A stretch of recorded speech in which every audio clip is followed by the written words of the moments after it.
Next topic है electron movement in ओसी यानी organic compound. Organic compound का अगर रियल नेचर देखें तो ये जो होते हैं वो कोवेलेंट नेचर के होते हैं, है ना। कैसे नेचर के होते हैं? कोवेलेंट। कोवेलेंट मतलब शेयरिंग पे चलते हैं, ठीक है। लेकिन होते स्टार्ट ये हाइड्रोकार्बन से, उसके बाद इन पे नए नए सब्स्टिट्यूएंट अटैच होते होंगे, फिर कोई ना कोई इलेक्ट्रॉन्स के मूवमेंट में चेंज तो आता होगा, यानी इलेक्ट्रॉन खींचे जाते होंगे। ये प्योर कोवेलेंट नहीं रह जाते, बल्कि क्या होता है, इनमें इलेक्ट्रॉन्स का मूवमेंट स्टार्ट हो जाता है। इसी प्रोसेस को समझाने के लिए हम कुछ इफेक्ट पढ़ेंगे इलेक्ट्रॉन मूवमेंट के अंदर। इसमें पहला जो है हमारे पास that is inductive effect, inductive effect. दूसरा जो है that is electromeric effect, electromeric effect. बहुत डिटेल में नहीं जाएंगे हम, बस समझ लेना किस तरह से कैसे होता है। नेक्स्ट इज रेजोनेंस, या इसको हम लोग कह देते हैं मीजोमेरिक, मीजोमेरिक इफेक्ट। और लास्ट है that is hyper conjugation, hyper conjugation. ये चार चीजें हम लोगों ने देखनी है अभी, तो तैयार हो जाओ। हाइपर कंजुगेशन, अच्छा बताओ पहले तो इंडक्टिव इफेक्ट के बारे में बताओ। जानते हो इंडक्टिव इफेक्ट को? इंडक्टिव इफेक्ट क्या होता है? इंडक्टिव इफेक्ट हमें देखने को कम मिलता है। पहले तो ये जानो इसके बारे में कि जो इंडक्टिव इफेक्ट होता है, क्या होता है हमारा इंडक्टिव इफेक्ट। इंडक्टिव इफेक्ट जो होता है वो एक तरह का, पहला क्या है हमारे पास इंडक्टिव, ये एक तरह का जो होता है परमानेंट इफेक्ट होता है। परमानेंट क्यों? परमानेंट क्यों? परमानेंट इसलिए क्योंकि ये ऑर्गेनिक कंपाउंड के अंदर प्रेजेंट एलिमेंट की वजह से हो रहा होता है। बाहर से कोई ग्रुप नहीं आ रहा, बल्कि जो प्रेजेंट पहले से ही है उसकी वजह से। फॉर एग्जाम्पल इस पे ऐसा कोई ग्रुप जुड़ा हुआ है, जैसे हमने जोड़ दिया इस टाइम पे कोई हेलोजन, क्लोरीन जुड़ा हुआ है। कोई हमारे पास ऑर्गेनिक कंपाउंड है, क्लोरीन जुड़ा हुआ है, तो क्लोरीन कार्बन से ज्यादा इलेक्ट्रोनेगेटिव है, यानी उसकी इलेक्ट्रॉन विथड्रॉइंग पावर ज्यादा होती है। तो वो क्या करेगा, इस बॉन्ड की इलेक्ट्रॉन अपनी तरफ खींचेगा। लेकिन ये इफेक्ट केवल यहां तक नहीं रह जाता, वो यहां भी चलता रहता है लास्ट तक, ठीक है। तो जब ये खींचेगा तो इस पे क्या आएगा, स्लाइट निगेटिव चार्ज, इस पे क्या आएगा, स्लाइट पॉजिटिव चार्ज। जैसे ये यहां तक पहुंचेगा, इस पे थोड़ा सा कम रह जाएगा, इस पर हम डैश लगा रहे हैं पॉजिटिव, फिर यहां तक डबल डैश, और ये सो ऑन चलता रहता है। लेकिन होगा क्या, यहाँ पे इफेक्ट ज्यादा लगेगा इस वाले कार्बन पे, यहाँ क्या होता है, डिक्रीज होता जाएगा। इस इफेक्ट को इस इलेक्ट्रॉन, यहाँ पे जो क्लोरीन इलेक्ट्रॉन खींच रहा है, तो इस तरह का जो इफेक्ट होता है इसको इंडक्टिव इफेक्ट कहते हैं, जो कि परमानेंट होता है। ये लाइन ध्यान रखना, ये क्वेश्चन आ रखा है एक बार नीट में कि इंडक्टिव इफेक्ट कैसा होता है, टेम्पररी, परमानेंट, और उसमें और भी ऑप्शन थे। तो ये जो होता है, ये तो मैंने क्लोरीन की बात की, पर जरूरी थोड़ी है क्लोरीन ही है, अदर एलिमेंट भी तो पॉसिबल है, अदर ग्रुप भी पॉसिबल है। तो उसके बेसिस पे इंडक्टिव इफेक्ट जो होता है वो अलग अलग टाइप का हो सकता है। मतलब जरूरी थोड़ी है खींचने वाला हो, जैसे कोई ऐसा ग्रुप है,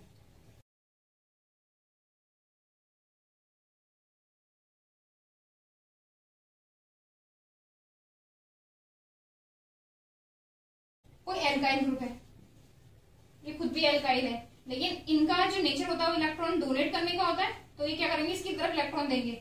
यहाँ पे क्या आएगा, स्लाइटली पॉजिटिव, इस पे slightly negative, slightly dash negative, slightly negative, double dash. और ये इफेक्ट लगातार कम होता जाएगा ड्यूरेशन, लंबाई के साथ, डिस्टेंस के साथ। ये भी ध्यान रखना, डिस्टेंस के साथ इंडक्टिव इफेक्ट का जो अमाउंट होता है, ठीक है, इम्पैक्ट होता है, वो क्या होता है, घटता जाता है। तो ये जो है, ये तो खींच रहा है ये वाला, और ये वाला दे रहा है। जब खींचते हैं उस टाइम पे जो इंडक्टिव इफेक्ट है उसको बोलते हैं माइनस आई इफेक्ट। क्या बोलते हैं, माइनस आई इफेक्ट। और इसके लिए डेफिनेशन ये बनाई गई कि ऐसे ग्रुप या ऐसे एलिमेंट जिनका इलेक्ट्रॉन विथड्रॉइंग पावर हाइड्रोजन से क्या होता है, ज्यादा होता है, ठीक है, दैट ग्रुप और element which have more withdrawing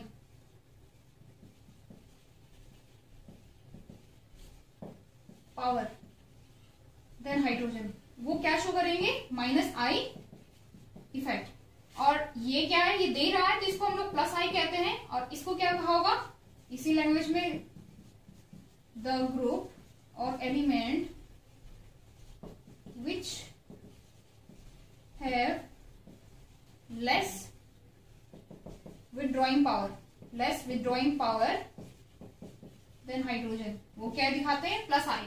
और एग्जाम्पल्स ज्यादा मेन है इसकी, क्योंकि हमारे पास क्वेश्चन इस तरह से आते हैं जिसमें पूछता है कि प्लस आई है, माइनस आई है, या इसके कारण क्या होगा। ठीक है, तो मैं आपको एग्जाम्पल बताती हूँ। माइनस आई का तो मैं आपको पूरा ऑर्डर बता देती हूँ। ऑर्डर क्या कि अगर अलग अलग ग्रुप हैं तो किसका सबसे ज्यादा माइनस आई इफेक्ट होगा, किसका सबसे कम। तो ये ऑर्डर है, order of minus I effect, इसको नोट कर लेना अच्छे से। सबसे ज्यादा जो होता है वो होता है NO2 का, उसके बाद होता है साइनाइड का, देन एसिड का, एस्टर, फिर आता है हेलोजन, क्लोरीन, क्लोरीन, ब्रोमीन और आयोडीन, फिर आता है एल्कोहल, एंड देन आता है एल्कोक्सी ग्रुप, OR, OCH3 होता है इसमें से जनरल, और इसके बाद आता है लास्ट में हाइड्रोजन। इनका ये सारे जो ग्रुप है इनका विड्रॉइंग पावर हाइड्रोजन से ज्यादा आता है, यानी जब भी ये प्रेजेंट होंगे कार्बन के साथ ये माइनस आई इफेक्ट दिखाएंगे। ठीक है, प्लस आई में जो होता है, प्लस आई वाला जो होता है वो एक ही बेचारा होता है, that is alkyl group. Alkyl group जो होता है ये प्लस आई इफेक्ट दिखाता है। ठीक है, तो ये था आपके पास इंडक्टिव। अब चलते हैं इलेक्ट्रोमैग्नेटिक इफेक्ट पे। इलेक्ट्रोमैग्नेटिक इफेक्ट में डिफरेंट ये होता है कि ये एक्चुअली किस पे लगता है, डबल बॉन्ड पे। इलेक्ट्रोमैग्नेटिक इफेक्ट जो होता है वो डबल बॉन्ड पे लगता है, और वो भी जब उस पर कोई बाहर से कोई ग्रुप अटैक करे। और जब भी कोई बाहर से ग्रुप अटैक करता है तो ये तो थोड़ी देर के लिए है, इसलिए इसको क्या कहते हैं, टेम्पररी इफेक्ट कहते हैं। क्या कहते हैं, टेम्पररी इफेक्ट। यानी हमारे पास जो इलेक्ट्रोमैग्नेटिक होता है ये क्या होता है, टेम्पररी इफेक्ट। टेम्पररी इफेक्ट, कोई भी डबल बॉन्ड प्रेजेंट हो, यानी C डबल बॉन्ड C, जैसे इस पे किसी ने अटैक किया, माना किसी माइनस जिसपे कंटेन है उस रिएजेंट ने इस पे अटैक किया है, तो क्या करेगा, इस पे अटैक करेगा तो ये बॉन्ड कहां हो जाएगा, इधर क्या हो जाएगा, कार्बन, यहाँ पे इस पे आएगा माइनस चार्ज, इस कार्बन पे क्या जुड़ जाएगा X, और दो बॉन्ड, इस तरह का ही तो अटैक होगा। क्या हुआ, एक ऐसे रिएजेंट ने अटैक किया जिसपे कि माइनस चार्ज है, तो उसको क्या, माइनस से तो मतलब नहीं है, वो कार्बन पे अटैक कर रहा है, तो वो इस कार्बन को, इसको झेलने के लिए, माइनस को झेलने के लिए अपना ऑर्बिटल खाली करना पड़ेगा, तो ये बॉन्ड छोड़ देता है उसकी तरफ, इस कार्बन की तरफ, और इस कार्बन पे क्या आ जाएगा, माइनस चार्ज। ऐसा जरूरी नहीं है, अगर सेम ये अटैक किसी पॉजिटिव वाले ने किया होता, पॉजिटिव में तुम प्रोटॉन को ले लो, तो उस केस में क्या होगा, ऐसा कार्बन अटैक करेगा उस पर जिसपे निगेटिव चार्ज हो, है ही नहीं, तो पहले इस बॉन्ड को कहां को जाना पड़ेगा, इसकी तरफ, या इसको पहले ही तोड़ दोगे तुम, जिसपे माइनस आएगा, जिस कार्बन पे माइनस आएगा वही इस हाइड्रोजन को क्या करेगा, अपने पे लेगा। ध्यान रखना, पॉजिटिव हमेशा निगेटिव की तरफ अट्रैक्ट होता है, निगेटिव हमेशा पॉजिटिव की तरफ। तो ये कैसे जाएगा, ये हो जाएगा ऐसे, इस पर आ जाएगा पॉजिटिव चार्ज, और इस पे ये कुछ इस तरह का बन जाएगा। जब ये चीज देखने को मिले, जब कोई माइनस ग्रुप इफेक्ट अटैक करे, तो इसको बोल देते हैं E minus effect, electromagnetic effect, लेकिन कैसे, माइनस वाला। और जब पॉजिटिव ग्रुप अटैक करे तो इसको क्या कहते हैं, ई पॉजिटिव।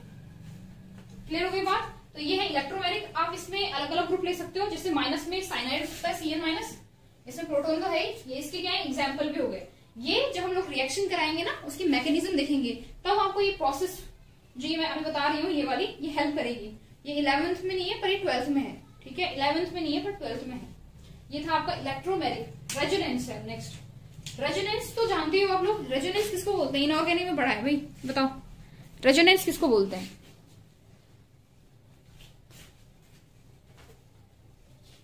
अब बात कर रहे हैं हम लोग रेजोनेंस की। मैंने आपसे पूछा कि रेजोनेंस क्या होता है, और कुछ बच्चों ने आंसर किया मुझे, नहीं, क्यों भाई, रेजोनेंस तुमने पढ़ा नहीं है। रेजोनेंस क्या होता है, पाई इलेक्ट्रॉन्स का मूवमेंट, ठीक है, पाई इलेक्ट्रॉन्स का मूवमेंट।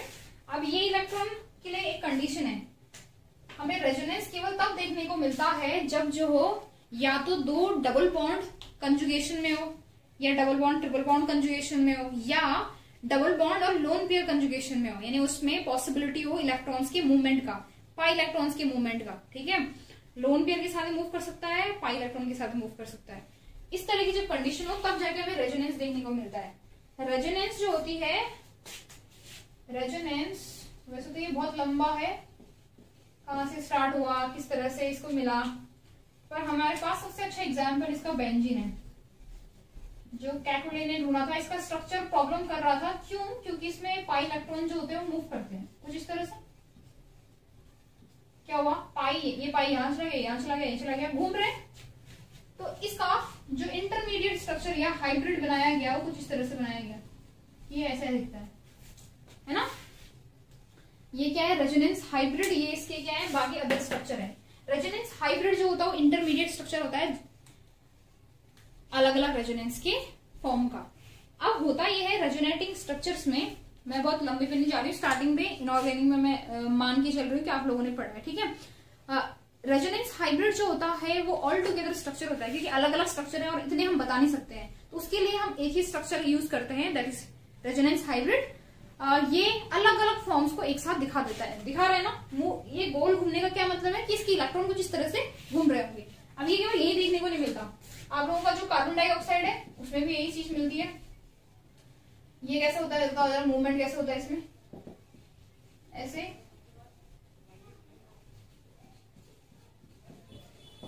पॉजिटिव आता है, यहाँ पे क्या आता है, निगेटिव।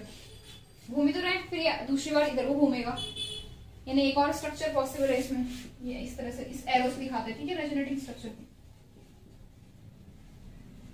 ऐसे। फिर ये वापस चले जाएगा, इस बार इस तरफ से घूम लेगा, ठीक है।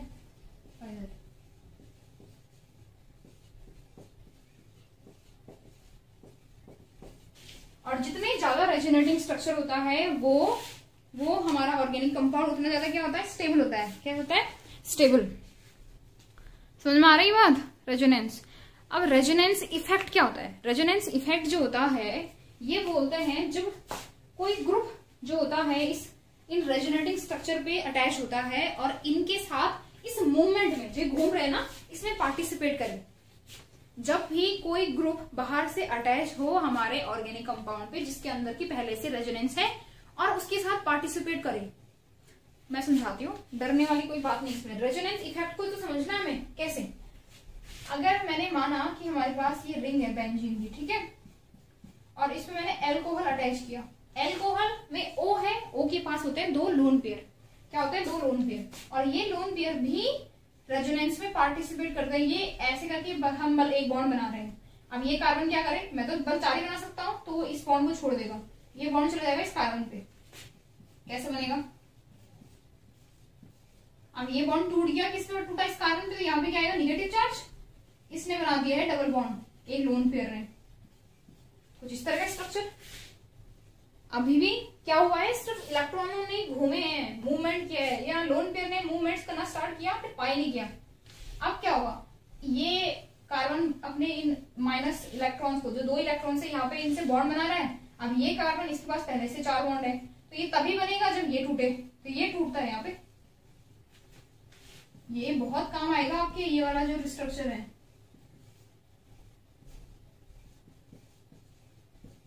कुछ इस तरह से।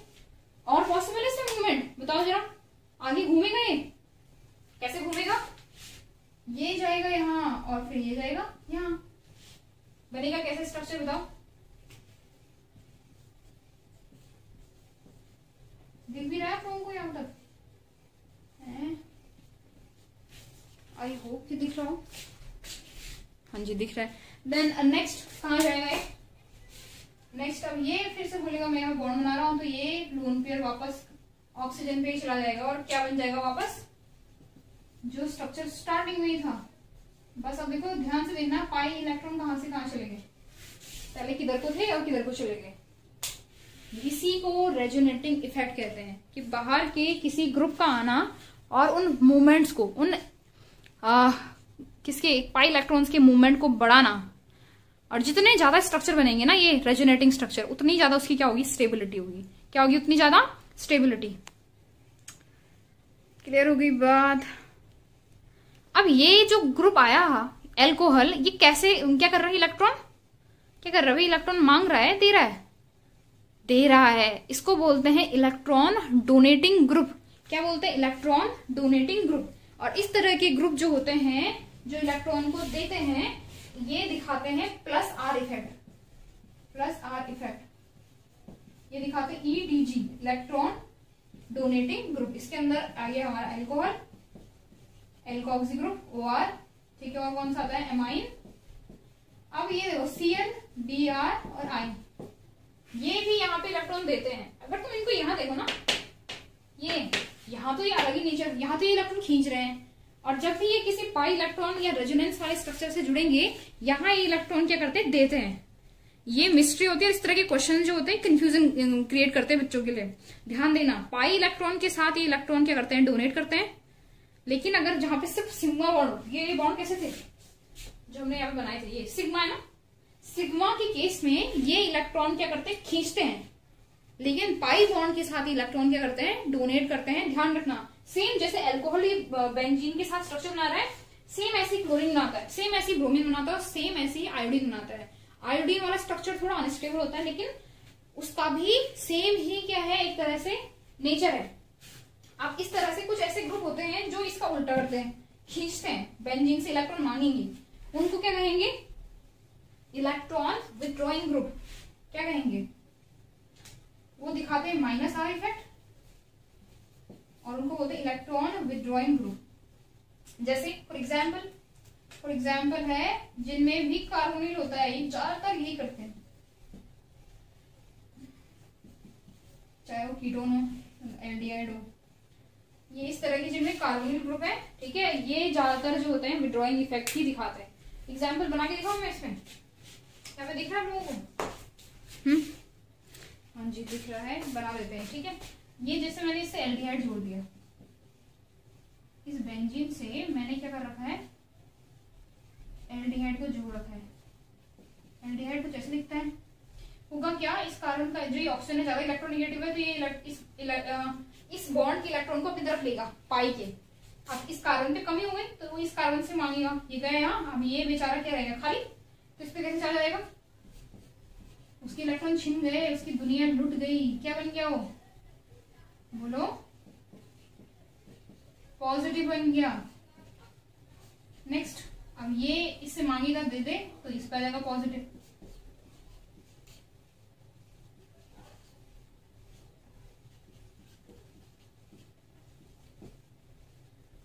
कुछ इस तरह से, फिर ये मूव करेगा किधर को, ये मांगेगा इससे, ठीक है, ये जाएगा इधर, वो तो पॉजिटिव यहाँ पे।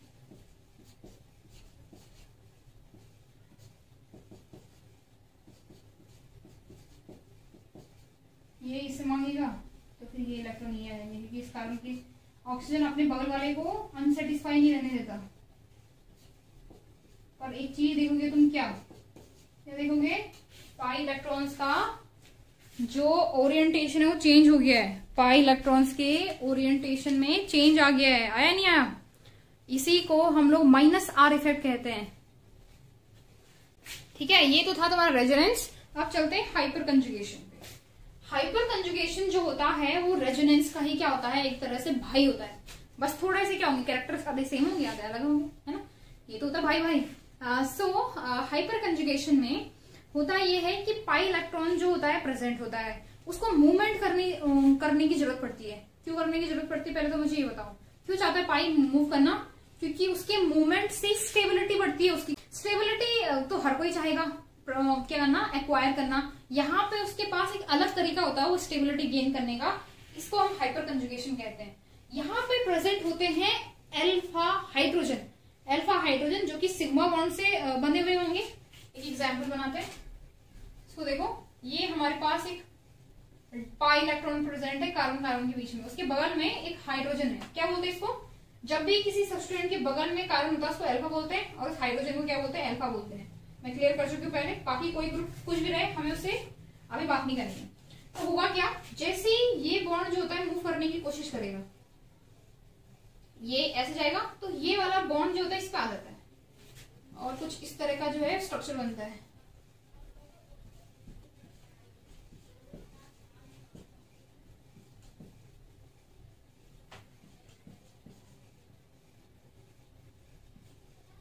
सही है, इस पे एक हाइड्रोजन होगा, बैलेंस होने के लिए, ऐसे नहीं कि खाली है, कुछ ना कुछ होगा उसमें। हुआ क्या, देखो ध्यान से देखो, इस पाई बॉन्ड ने मूव किया इस कार्बन की तरफ, और ये इसको इस कार्बन की इम्बैलेंसी को, यहाँ पे एक हाइड्रोजन है, हाँ तभी तो 4 बॉन्ड होंगे। अभी यहाँ पे तो स्टेबल है पहले से, लेकिन क्या हुआ, जैसे इस पाई बॉन्ड ने मूव करने की कोशिश की, इस हाइड्रोजन के इलेक्ट्रॉन्स ने, सिग्मा इलेक्ट्रॉन्स ने उसको संभाल लिया इस तरह से। अभी प्रोटॉन खाली है, इस प्रोसेस को बोलते हैं हाइपर कंजुगेशन, जहां पे अल्फा हाइड्रोजन अपने सिग्मा इलेक्ट्रॉन देता है किस चीज के लिए, डिलोकेलाइजेशन के लिए। इस प्रोसेस को डिलोकेलाइजेशन कहते हैं। क्या कहते हैं? डिलोकेलाइजेशन मतलब movement of pi electrons, delocalisation of pi electrons. और इसको सपोर्ट कर रहा है कौन? Alpha hydrogen. क्लियर हो गई बात? अब इसमें एक हाइड्रोजन है तो ठीक है, अगर दो होते तो और तीन होते तो, एक होता तो ये और दूसरा होता तो क्या होता? एक और बनता ये वाला, फिर तीसरा ही बनता।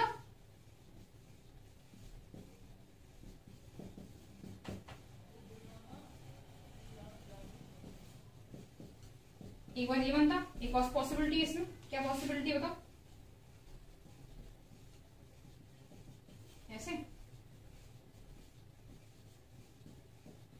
ये तो होता, तीन बनते। और जैसे रेजोनेंस में होता है, जितने ज्यादा रेजोनेटिंग स्ट्रक्चर होते हैं, ज्यादा स्टेबिलिटी, वैसे ही इसमें भी होता है। जितने ज्यादा हाइपर कंजुगेटिव स्ट्रक्चर होते हैं, उतने ज्यादा क्या होता है, उतनी ज्यादा उसकी स्टेबिलिटी, यानी हाइपर कंजुगेशन उतनी इफेक्टिव, स्टेबिलिटी उतनी ज्यादा। और इसी को हम लोग क्या कहते हैं? No bond resonance. क्या कहते हैं? No bond resonance. क्या मतलब है? एक ऐसा रेजोनेंस जिसमें बॉन्ड ही नहीं है तो रेजोनेंस ही, क्योंकि रेजोनेंस में भी तो यही था, इलेक्ट्रॉन्स पाई इलेक्ट्रॉन्स मूव कर रहे थे, लेकिन कोई बॉन्ड नहीं है, तो इसको कह देते हैं नो बॉन्ड रेजोनेंस। क्या कहते हैं? No bond resonance. और समझ में आया कैसे हो रहा है? अच्छा देखो, अब तुम ये सोचो कि ये जो हाइड्रोजन है, ये क्योंकि ये यहां से यहां आता होगा, फिर यहां से यहां जाता होगा, तो ये हाइड्रोजन भागता क्यों नहीं है?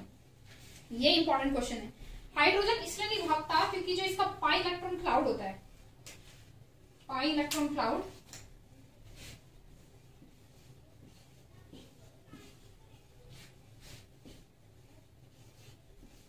इस हाइड्रोजन को मान लेते हैं, ठीक है। ये जो होता है, ये पाई बॉन्ड है, ठीक है, ये इससे बना रहता है क्योंकि इसी की इलेक्ट्रॉन तो खींच रहा है यहाँ पे, है ना। तो ये पाई जो होता है, पाई क्लाउड, हम तो जानते हैं क्लाउड जो होता है ऊपर ऊपर रहता है, ये क्लाउड जो होता है इस हाइड्रोजन को यहाँ पकड़े रहता है ताकि भागी ना, क्योंकि प्रोसेस तो फटाफट से रिवर्स होती रहती है, दिख ही रहा है, इक्वल है, इधर भी इतना ही जाती है, इतना इधर जाती है, तो ये हाइड्रोजन कहीं मूव नहीं कर पाता तब तक। किसकी रीजन की वजह से? पाई क्लाउड की वजह से। ध्यान रखना इस चीज को, पाई क्लाउड की वजह से ये मूवमेंट जो होता है वो मेंटेन रहती है और इससे इस ऑर्गेनिक कंपाउंड के अंदर स्टेबिलिटी आती है। पर कंडीशन क्या है? कंडीशन है कि अल्फा हाइड्रोजन का प्रेजेंस चाहिए ही चाहिए, तभी तो हाइपर कंजुगेशन होगा। हाइपर कंजुगेशन केवल तब होता है जब ऑर्गेनिक कंपाउंड में एक डबल बॉन्ड हो, यानी पाई इलेक्ट्रॉन्स हो, डबल बॉन्ड जरूरी नहीं है, पाई इलेक्ट्रॉन्स हो, लेकिन एटलीस्ट क्या हो? एक अल्फा हाइड्रोजन हो। क्या हो? अल्फा हाइड्रोजन हो एटलीस्ट एक। कोई प्रॉब्लम है इसमें? यहां तक ये इफेक्ट यही खत्म करते हैं, जरा बॉन्ड फिशन करते हैं फटाफट से, वरना ज्यादा टाइम ले लेगा ये रिवीजन नहीं तो फुल टू हो जाएगा फिर। अरे बॉन्ड फिशन जानते हो आप लोग? कितने लोग जानते हो बॉन्ड फिशन? तो ये बताओ। हाँ जी बताओ भाई, कौन बता रहा है बॉन्ड फिशन? बॉन्ड फिशन का मतलब होता है टूटना, डिवाइड होना, और बॉन्ड का टूटना क्या कहलाएगा? बॉन्ड फिशन कहलाएगा। जब हम लोग ऑर्गेनिक रिएक्शन करेंगे तो उसमें होता यही है, रिएक्शन के अंदर बॉन्ड बनते हैं और टूटते हैं। टूटते किस तरह से वो हम इसे पढ़ रहे हैं। बॉन्ड फिशन जो होता है, टूटने का तरीका ये होता है दो टाइप से। एक होता है होमोलाइटिक, लाइटिक मतलब क्या होता है? ब्रेक डाउन, होमो मतलब सेम तरीके से, और दूसरा होता है हेटेरोलाइटिक। देखो इसको ध्यान से समझो, होमोलाइटिक और हेटेरोलाइटिक को। अगर एक बॉन्ड है, ठीक है, दो एलिमेंट के बीच में एक बॉन्ड है जो कि क्या है, या तो सेम है, लाइक कार्बन कार्बन है, ठीक है, या कार्बन या एक ऐसा एलिमेंट है जिनके बीच में इलेक्ट्रोनिगेटिविटी यानी इलेक्ट्रॉन खींचने की जो पावर है वो लगभग सेम है। उस केस में जब बॉन्ड टूटता है तो कैसे टूटता होगा बताओ जरा। बॉन्ड टूटता है, ये होमोलाइटिक के अंदर हम बोल रही हूँ मैं, एक ए है और एक बी है। एक बॉन्ड बनता है दो इलेक्ट्रॉन से। एक बॉन्ड किससे बनता है? दो इलेक्ट्रॉन से। अगर इनकी इलेक्ट्रोनेगेटिविटी सेम होगी तो ये लगभग बीच में होंगे इलेक्ट्रॉन, इसका एक इलेक्ट्रॉन, इसका एक इलेक्ट्रॉन, क्योंकि कोवेलेंट बॉन्ड हमें ऑर्गेनिक कंपाउंड में देखने को मिलेंगे। बीच में है, एक इसका है एक इसका है। जब ये टूटेगा ना तो इसमें होता क्या है कि एक इलेक्ट्रॉन जो होता है इसके पास जाता है और एक इलेक्ट्रॉन इसके पास। ये टूटेगा कैसे? ए पे भी एक इलेक्ट्रॉन और बी पे भी क्या आएगा? एक इलेक्ट्रॉन। और ऐसे एलिमेंट जिनपे सिंगल इलेक्ट्रॉन, ऐसे ग्रुप एलिमेंट कुछ भी जिनपे ये सिंगल इलेक्ट्रॉन जाता है, इसको बोलते हैं रेडिकल। रेडिकल, ठीक है, फ्री रेडिकल बोलते थे इनको। और इस बॉन्ड के फिशन को, टूटने के तरीकों को होमोलाइटिक कहते हैं। और ये केवल तब होता है जब इलेक्ट्रोनेगेटिविटी या तो सेम हो या लगभग सेम हो, ठीक है। अब ये जो एरो है ना, ये मैंने हाफ बनाया है, याद रखना। फुल एरो जो होता है वो 2 इलेक्ट्रॉन्स के मूवमेंट को दिखाता है, और हाफ एरो किसको, एक सिंगल इलेक्ट्रॉन के मूवमेंट को। क्लियर हो गया। हेटेरोलाइटिक में जब ऐसे कोई बॉन्ड हो जहां पे इलेक्ट्रोनेगेटिविटी का डिफरेंस बहुत ज्यादा हो, जैसे सी और सीएल का होता है, सी और फ्लोरीन का होता है, इसके केस में जो इलेक्ट्रॉन्स होंगे ना, पहले तो बीच में होंगे ही नहीं, ये पहले ही ज्यादा खींच रहा होगा इसकी साइड को होंगे, पहले ज्यादा खींच रहा होगा इसकी साइड को होंगे। तो जब ये टूटता है ना, तो हम अभी इनकी बात नहीं कर रहे हैं, हम सेम कार्बन की बात करते हैं। कई बार क्या होता है, कार्बन पे इस तरह हमें कोई ऐसा ग्रुप जुड़ा हो जो इससे इलेक्ट्रॉन खिंचवा रहा हो, तो तब जब ये टूटेगा ना ये बॉन्ड, इसको भी ए बी सपोज कर लेते हैं इन जनरल, ए बी है, तो ये बॉन्ड इस तरह से टूटे कि एक को तो 2 इलेक्ट्रॉन मिल जाए और एक को कुछ भी ना मिले, तो होगा क्या, जिसको मिलेंगे दोनों इलेक्ट्रॉन उस पे तो आएगा निगेटिव चार्ज, और जिसको मिलेंगे एक भी नहीं उस पे आएगा पॉजिटिव चार्ज। जिसपे दोनों इलेक्ट्रॉन गए निगेटिव, जिसपे एक भी नहीं गया वो पॉजिटिव। अगर एक कार्बन की कंपाउंड है, कार्बन का कोई कंपाउंड है जिसपे क्या आ रहा है पॉजिटिव चार्ज, और कार्बन का कोई कंपाउंड है जिस पर आ रहा है निगेटिव चार्ज, इसको बोलते हैं कार्बोकैटायन। क्या बोलते हैं, कार्बोकैटायन, या इसको एक और नाम से जानते हैं, दैट इज कार्बोनियम आयन। क्या बोलते हैं, कार्बोनियम आयन, 2 नाम होते हैं इसके। अभी नेक्स्ट क्लास में हम यही पढ़ेंगे, तो इसलिए थोड़ा सुन लो इनको ध्यान से, इसलिए मैं तेजी से बता रही हूँ। कार्बोकैटायन यानी जब कार्बन पे पॉजिटिव चार्ज आए, ये इंटरमीडिएट होते हैं। खुद देख रहे हो, जो रेडिकल है, चाहे पॉजिटिव है चाहे निगेटिव है, ये तो चार्ज वाले हैं ना, फटाफट से रिएक्शन करेंगे, इनको इंटरमीडिएट कहते हैं। लेकिन कार्बन पे पॉजिटिव तो कार्बोकैटायन, कार्बन पे निगेटिव तो कार्बोएनायन। और ये तीनों के तीनों रेडिकल, कार्बोकैटायन, कार्बोएनायन क्या कराते हैं, इंटरमीडिएट। रिएक्शन के बीच में बनते हैं थोड़ी देर के लिए, और फटाफट से रिएक्शन करके हमें प्रोडक्ट देते हैं। क्या करते हैं, प्रोडक्ट देते हैं। रिएक्शन जो होती है उसकी मैकेनिज्म कैसे होती है, रिएक्शन की जो मैकेनिज्म होती है, ये उसका एक फंडामेंटल व्यू है, मैकेनिज्म नहीं बता रही मैं। सबस्ट्रेट होता है, सबस्ट्रेट से टकराता है रिएजेंट, बाहर से अटैक करता है, बॉन्ड टूटते हैं, बॉन्ड बनते हैं, तो पहला जो बनता है दैट इज इंटरमीडिएट, अभी बोला जो मैंने, और इससे जाके हमें प्रोडक्ट मिलता है। और कुछ और बन रहा होगा तो उसको क्या बोलते हैं, बाई प्रोडक्ट। क्लियर हो गई बात। ये रिएक्शन का फंडामेंटल व्यू है कि किस तरह से रिएक्शन चलती है। ये इंटरमीडिएट जो होते हैं इनको ब्रैकेट में दिखाते हैं कई बार, क्यों, क्योंकि इनका ट्रांजिशन स्टेट जो होता है बहुत ही छोटा होता है। ये चीज क्लियर हो रही है ना सबको, कोई प्रॉब्लम है यहाँ तक, आई होप कि ना हो। ये था आप लोगों की आज की क्लास, ठीक है। इस क्लास में हम लोग इंटरमीडिएट करेंगे, ठीक है, ओके।